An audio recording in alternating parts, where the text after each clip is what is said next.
o perfil dos novos programadores. Então, vamos lá. Aqui é o professor Felipe Fontoura e a gente vai então agora fechar esse grande problema, fechar essa equação, porque agora você entende o princípio, né, o modelo histórico, que era o modelo aí dos programadores das antigas.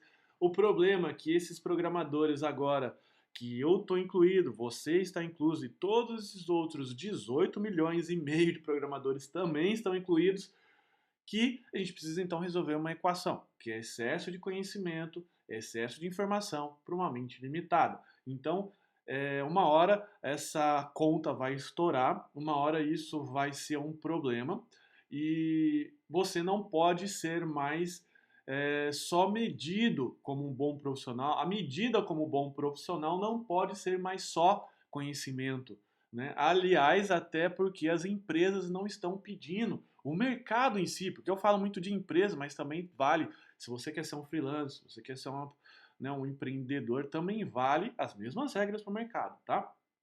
Então, a gente sabe então que precisa de outras habilidades que você agora vai ter que começar a desenvolver.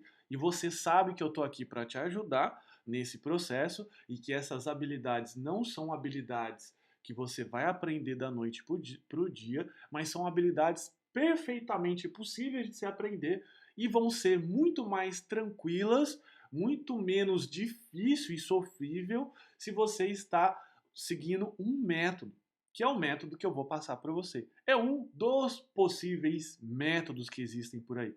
Você pode, claro, seguir tentando descobrir o seu método, como eu fiz e estou passando para você agora, ou pode pegar um método e seguir esse método e até adaptar a sua realidade, que é o que eu estou fazendo com você agora, é o que você está se propondo fazer hoje. Então, vamos entender essa questão que é o perfil desses novos programadores, desses novos profissionais que o mercado está exigindo, para ontem, aliás. Então, certamente o conhecimento ainda é muito importante para esses programadores, certo?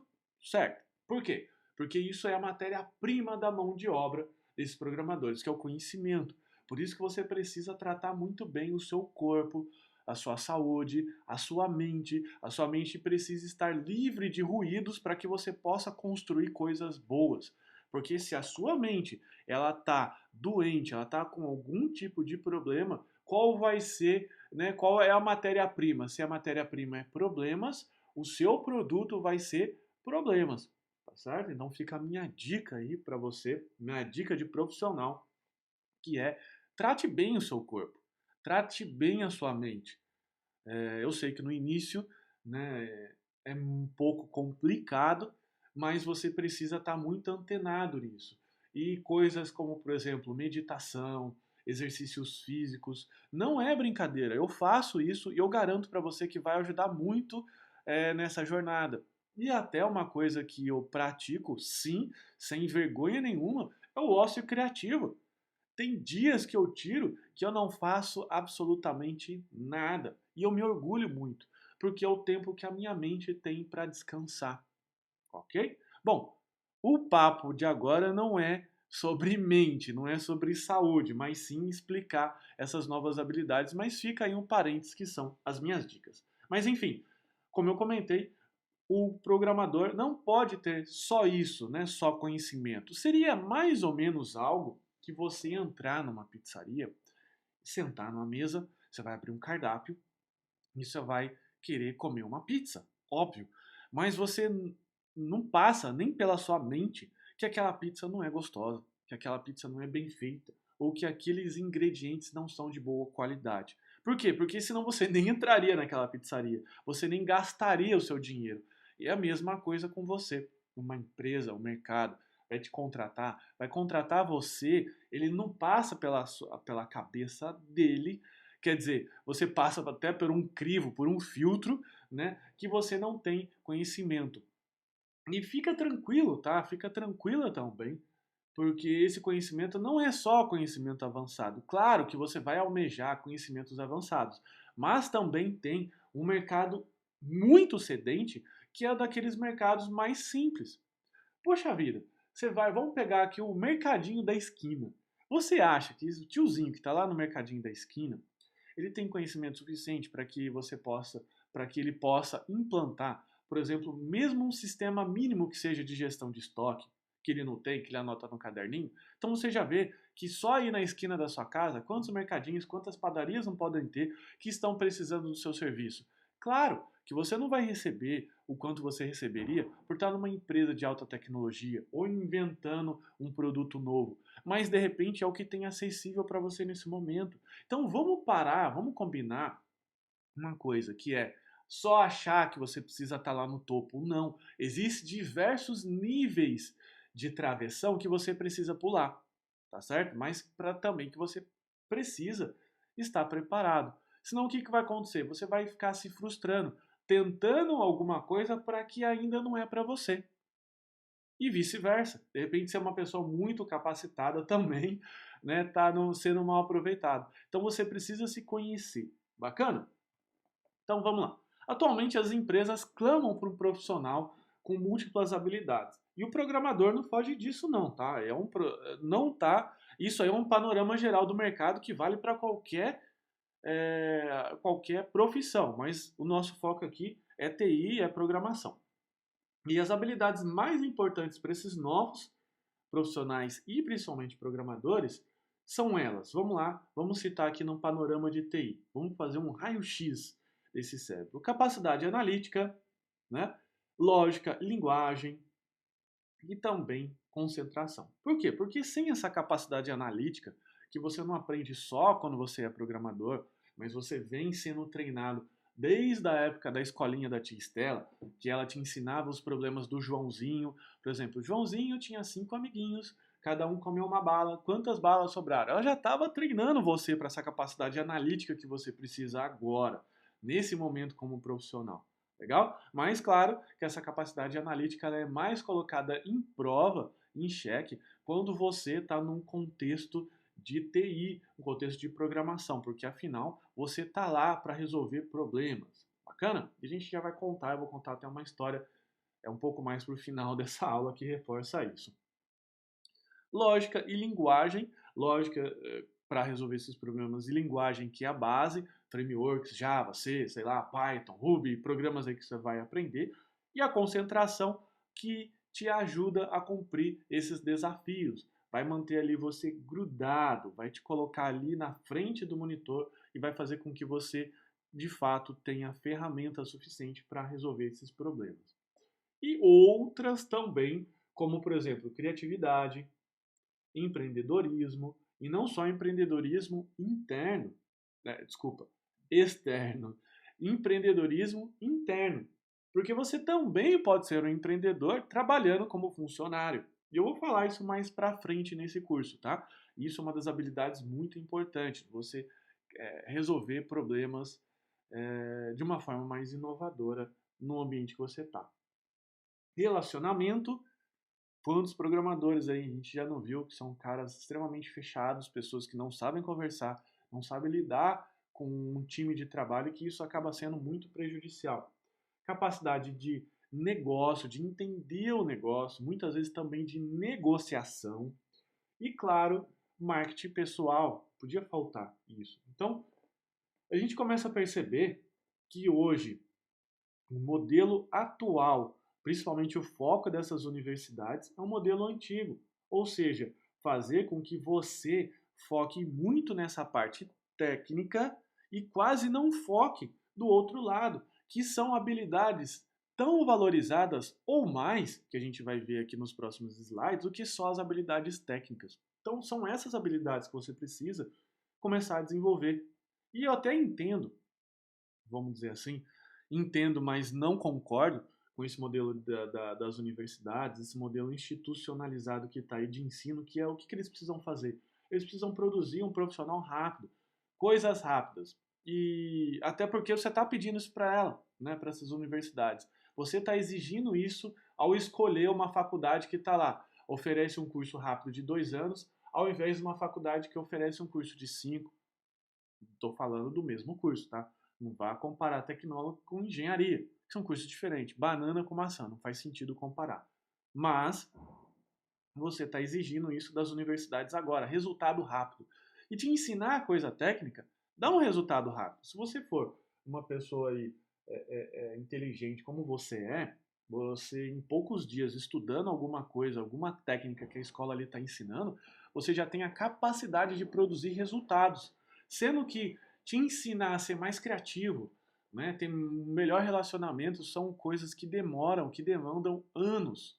E faz parte também não só desse perfil técnico, a parte técnica não faz só parte desse perfil desse profissional, desse novo profissional. As outras também são importantes, como eu já comentei. E o modelo antigo, aqui está um gráfico só ilustrativo, tá? Nos ensina que devemos focar 99% dessas habilidades técnicas. Tanto é que, por exemplo, quando eu fiz lá a engenharia da computação, lá no final do curso, lá no último semestre, naquela época ainda era semestral, tinha lá um curso de empreendedorismo, que entra um professor que não sabe nada que ele está falando, porque ele nunca foi empreendedor. Eu não estou falando de ser empresário, de ter empresa, tá? Estou falando de ser empreendedor. Talvez ele nunca foi empreendedor, é um cara que foi muito bom, só que na década de 80, para falar de um assunto que você não está nem um pouco preocupado em entender, porque você está cansado, está no final de curso, você está preocupado com o seu trabalho de graduação, você já está preocupado com estágio, com emprego, como é que eu vou pagar a faculdade, as próximas coisas, inclusive, se você não é casado, eu quero casar, quero comprar minhas coisas. Então, assim, é um momento totalmente inadequado, sendo que deveria, na minha visão, ser o contrário. Por quê? Porque conhecimento técnico é farto. Você entra numa livraria para pegar um livro de TI, um livro de programação, ou entra em qualquer livraria virtual, vamos dizer assim, tem lá vários e vários materiais técnicos, materiais inclusive de graça na internet. Só que quem te ensina a ter mais criatividade? Quem poderia te ensinar a ter mais capacidade de negociação, relacionamento, empreendedorismo e marketing? Um marketing pessoal honesto, né? Só ali mesmo naquele momento que você está inércio, né? Inserido, vamos usar uma palavra melhor, está inserido dentro desse ambiente que favorece isso. Porque esse horário, esse ambiente é um ambiente nobre. Eu não estou colocando para baixo essa parte técnica, como eu comento com você. É muito importante, é a base. É a mesma coisa que chegar numa padaria e o pãozinho não está quentinho, fresquinho do jeito que você imagina, ser um pão de ontem. Não faz sentido. É a base desse negócio. Só que só isso não é mais o suficiente. Eu acho que eu já estou conseguindo te convencer, né? E eu não preciso ficar repetindo tantas vezes. Por quê? Imagina a seguinte situação, só para a gente fechar esse tópico. Você sai de férias e pega a estrada com o seu carro, tá? Ou o carro de alguém, ou aluga um carro, não sei, sai de férias. Pode ser num ônibus também, ok? No meio do caminho, esse veículo, esse carro, estraga. E claro, você vai chamar um mecânico. Você não entende nada daquilo. Você abre o capô, aquilo para você e groselha é a mesma coisa. Chegando lá, você conversa com o mecânico e ele dá aquela olhadela assim, abre o capô, né? Tenta ligar o carro, mexe numa coisa aqui, mexe numa coisa lá. E ele diz o seguinte: é, qual peça que eu devo trocar? Essa é a pergunta que ele faz para você. Qual peça que eu devo trocar? E você, até meio confuso ou confusa, nervoso, responde o seguinte: olha, não sei.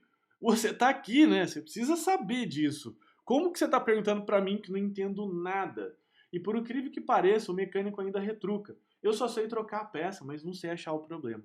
E quantas vezes eu já vi essa situação acontecer? Programador que era apenas trocador de peça. Como assim? Aquele programador que não sabia achar o problema, que recebia o problema pronto, do tipo, faça a classe XPTO, faça o programa com essa tela. Era um programador trocador de peças, que é igual esse caso do mecânico que eu estou comentando. Você acha que esse tipo de perfil, você acha que esse tipo de programador que só tem esse conhecimento, que só tem essa habilidade de criar um programa, é um programador valorizado? Com certeza não. É um programador que ele vai estar marginal ao negócio. Não confunde marginal no sentido de bandido, tá? Marginal a vamos dizer assim, a estratégia da empresa, um negócio, que é o que a gente vai começar a entender agora. Então imagina que eu tenho um gráfico, eu gosto de gráfico, né? Você viu?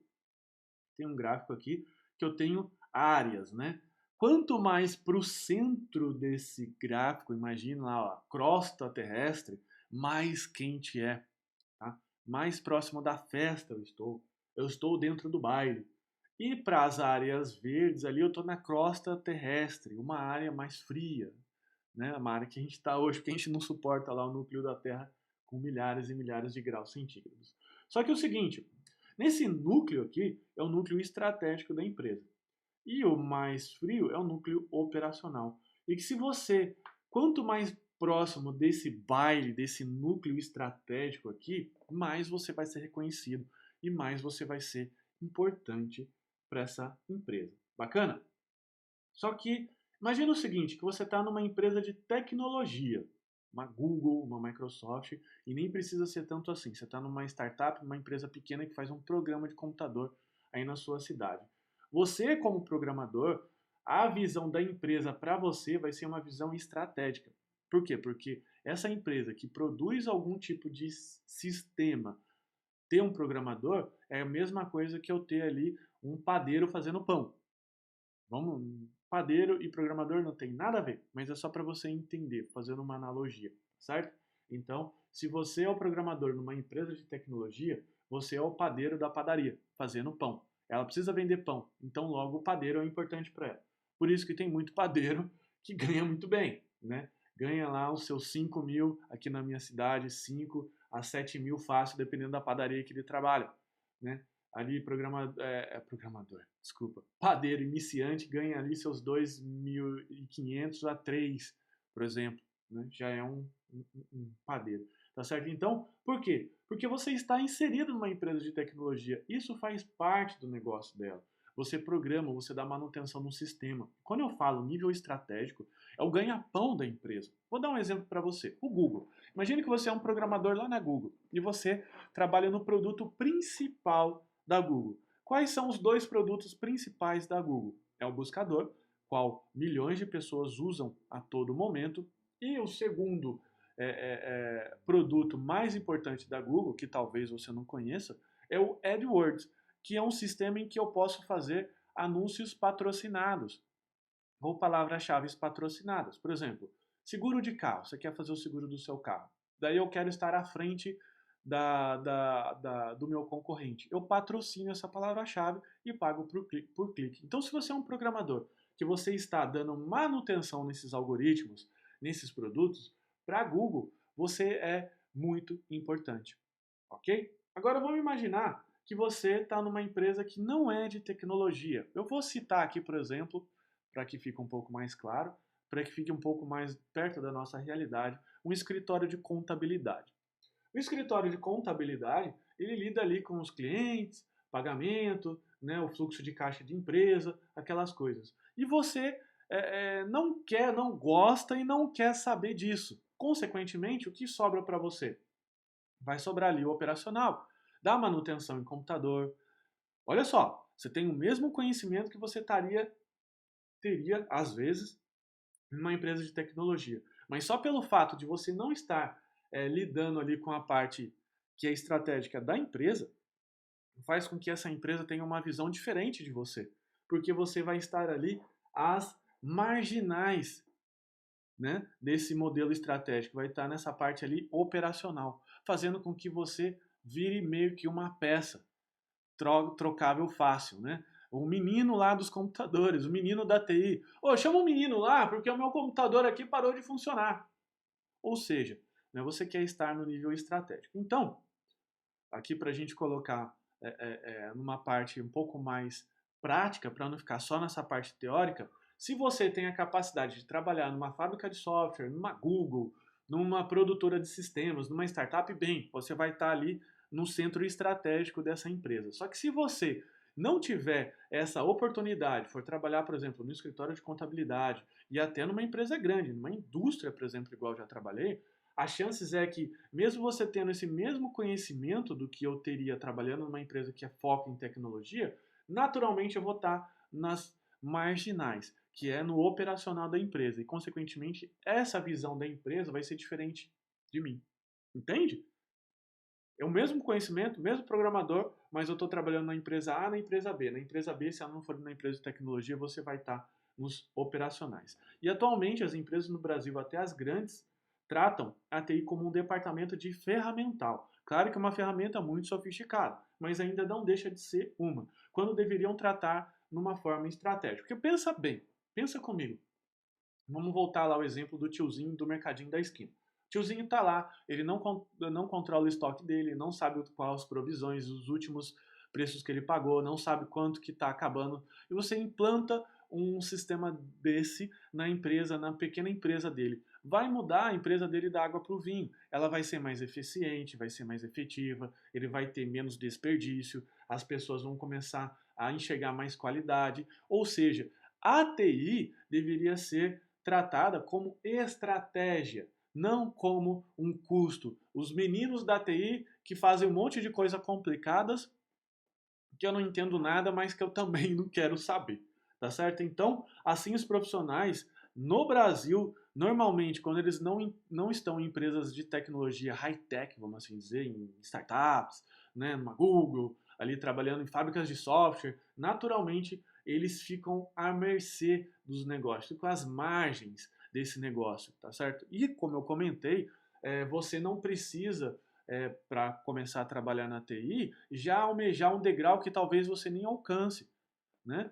Que é trabalhar numa grande empresa de tecnologia ou ser um freelance que atende muitas coisas de ponta.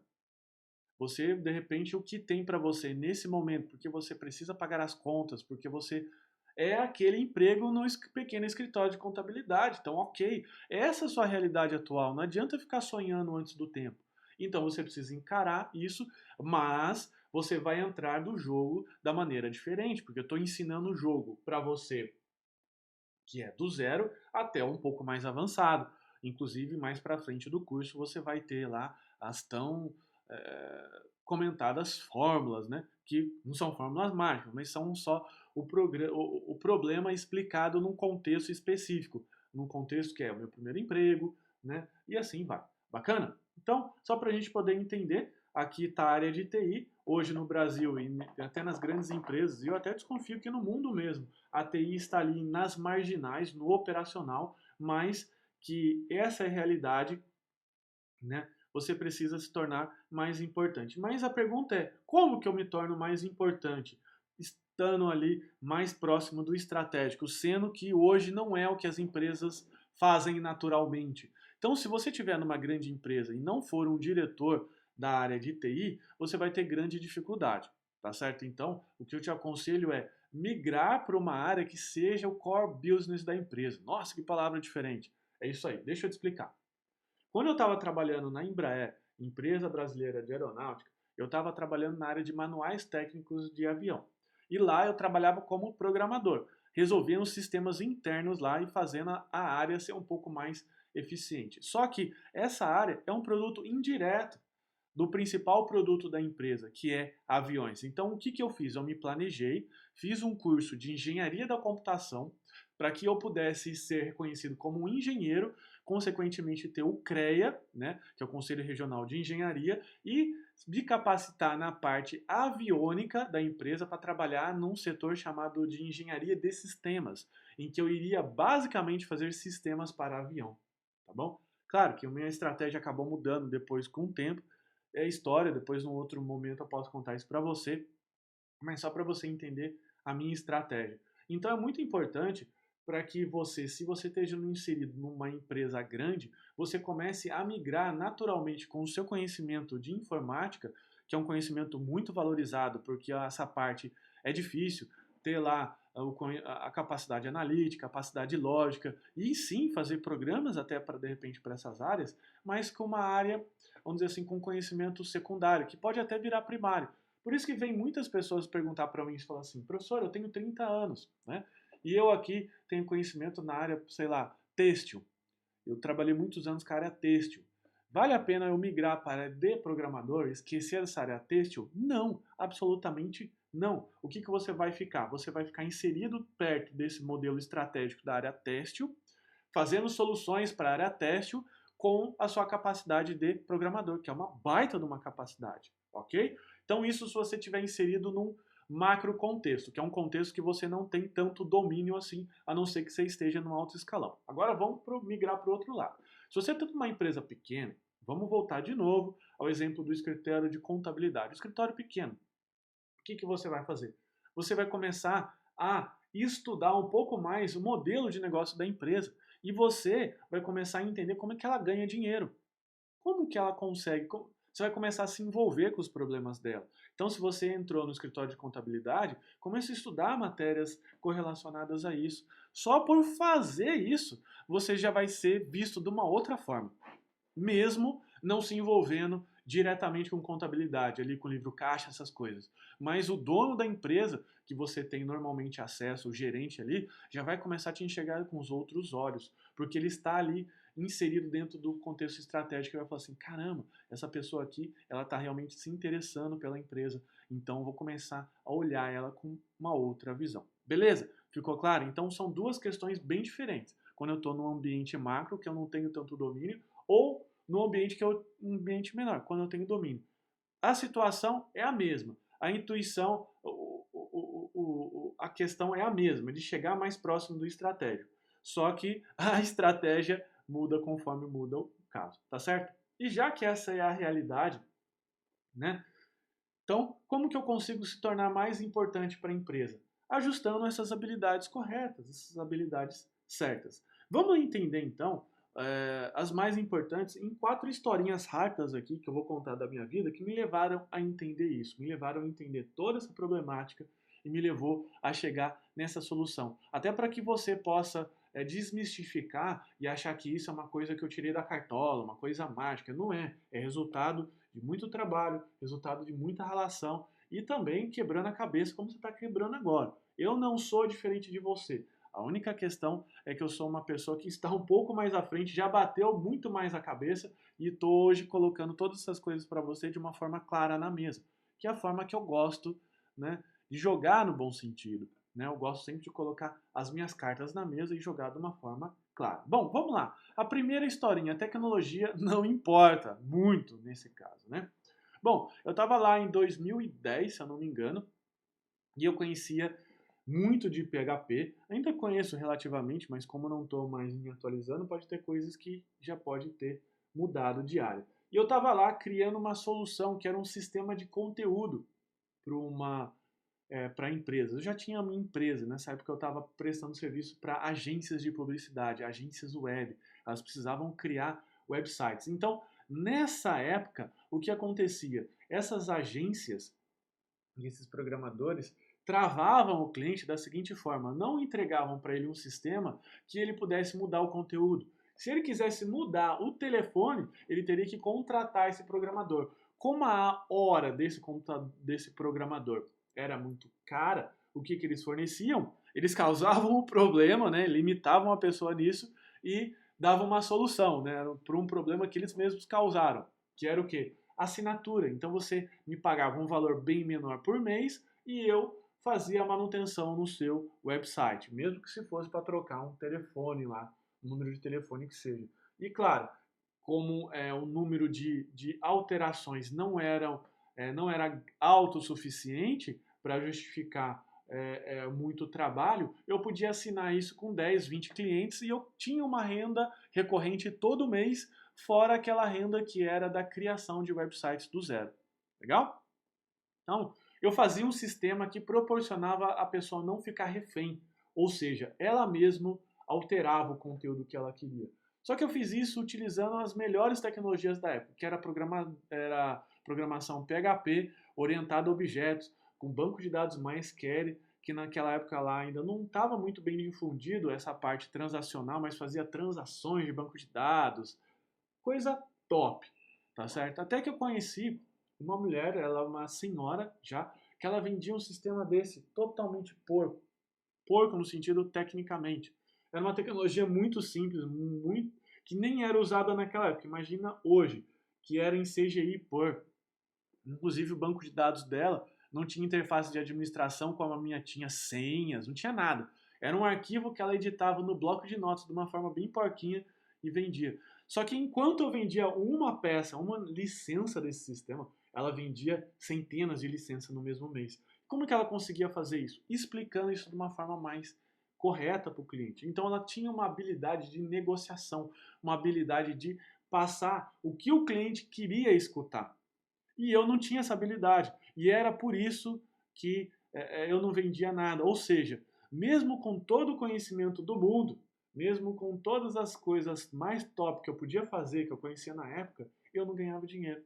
E, moral da história, não adiantava nada eu só aplicar conhecimento, só aplicar tecnologia de ponta, sem que o cliente entendesse isso do outro lado e principalmente valorizasse. Porque de repente ele fala assim, ah, legal, cara, mas você está querendo dar um carro de Fórmula 1 para eu andar numa estrada de terra, de chão. Não faz sentido. Ele até pode reconhecer, mas ele não paga esse preço para isso. Tá bom? Então isso que você precisa ficar muito esperto, muito esperta. É essa a situação. Bom, vamos para a próxima. Seja um resolvedor de problemas, não um causador. Isso eu acabava criando, né? Não tenho orgulho de falar disso, mas grande maioria dos programadores hoje criam dificuldades para manter o seu trabalho. Não seja uma pessoa dessa forma. Eu lembro que eu estava lá na Embraer, lá trabalhando como programador, e toda reunião que tinha para criar um sistema diferente ou para dar manutenção, eu colocava milhares de empecilhos, do tipo, ah, vou precisar mexer numa tabela tal, mas você sabe que isso é complicado, né? Ou seja, eu não estava querendo resolver o problema do meu cliente e por isso, por consequência, ser mais valorizado. O que eu estava fazendo? Eu estava valorizando o meu passo, só que da forma errada, criando dificuldades e deixando o cliente com medo para que ele me valorizasse mais. Eu, muito burro nessa época, achava que isso poderia ser um fator de valorização do meu trabalho, colocando dificuldades nos outros. Então não faça isso. Não é criando dificuldade, valorizando muito o seu conhecimento de uma forma errada, vai ser o que o cliente vai valorizar em você. Ele vai valorizar a sua capacidade de resolver os problemas dele no prazo e com qualidade. Combinado? A próxima aqui. Não seja um funcionário comum, seja um empreendedor. Eu lembro também que nessa época, lá de 2005, 2006, eu comecei a acordar. Daí eu comecei a dar algumas ideias bem legais. E eu lembro que eu comecei a dar algumas ideias do projeto Boa Ideia, que era um projeto interno que valorizava e premiava os funcionários que davam ideias para melhorar o processo da empresa. Era uma empresa relativamente grande, né? A Embraer nessa época ela tinha 20 mil funcionários, só nessa unidade que eu trabalhava, então fazia com que o dono da empresa, o presidente, não consiga olhar todos os detalhes, obviamente porque é muito complexo. Então, eles criaram um programa que premiavam as pessoas que davam boas ideias. E eu comecei a enxergar coisas simples e ser um empreendedor dentro dessa empresa. Eu enxergava o problema e normalmente criava até um pequeno aplicativo para resolver esse problema, sendo que isso nem era me pedido. Então, assim, eu enxergava o problema, vendia a resolução desse problema e entregava esse problema. Eu ganhei, cheguei cheguei a concorrer até na época a alguns prêmios por conta disso. Legal? E uma outra historinha também é que seja uma autoridade para quem te conhece. E eu recebo, só pelo fato de estar exposto na internet, eu recebo, isso faz parte do meu marketing pessoal e tudo mais, eu recebo muitas vezes pedidos de consultoria, né? Pessoas que me viram na internet falam assim, cara, eu presumo que se esse cara tá no YouTube, se esse cara escreve um blog, tá um post, que é isso que eu vou te ensinar, que é isso que eu vou passar para você, eu presumo então que ele sabe o que ele está falando, né? Porque se eu escrevo, eu sei. Então eu recebo inclusive vários pedidos de consultoria de pessoas falando assim, cara, eu tô com um problema tal na minha empresa, vi que você fala sobre programação, você não pode me ajudar? E com isso, como as pessoas estão pedindo mais, eu posso valorizar mais o meu valor hora. Por quê? Porque as pessoas estão pedindo mais coisas. Legal? Então, no geral, são pequenas historinhas que me fizeram enxergar o problema e também fazer para ilustrar e fechar todo esse problema na sua mente desse contexto histórico, que eram os programadores lá da década de 70, desculpa, de 60 para cá, né?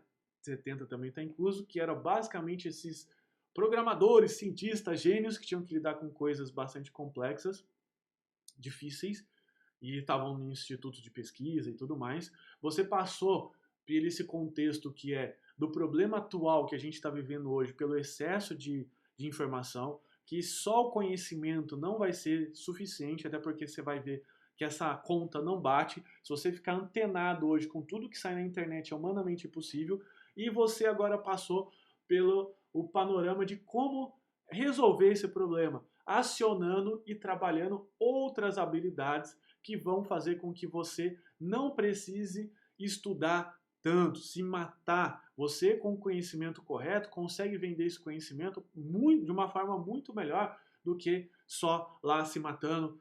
Putz, eu tenho que ficar aqui sabendo desesperadamente tudo que está saindo na área de tecnologia. Não, você não precisa disso. Legal? Então acho que essas 3 aulas aí que você veio acompanhando fecharam na sua mente esse contexto, esse problema, e agora nas próximas aulas a gente vai começar a resolver esse problema de fato. Primeiro, desenvolvendo essas outras habilidades com você e também passando um método passo a passo para que você possa desenvolver isso de uma forma mais tranquila, de uma forma possível. Bacana? Então, vamos então completar o nosso diário de bordo. Então, vou pedir para que você anote e compartilhe com a turma alguma história em que você passou que seja parecida com alguma coisa dessa que eu comentei com você, ou então correlacionada a isso, que você reconhece que poderia melhorar como habilidade fundamental. Não só habilidade técnica, mas também habilidade comportamental, que é aquelas que eu comentei da parte criativa da sua mente. Bacana? E se você tiver suficientemente confortável, compartilha com a gente que vai ser uma experiência muito legal. Tá bom, pessoal? Então fica assim. Muito obrigado por essa aula, muito obrigado pelo seu tempo e a gente se vê na próxima. Tchau, tchau.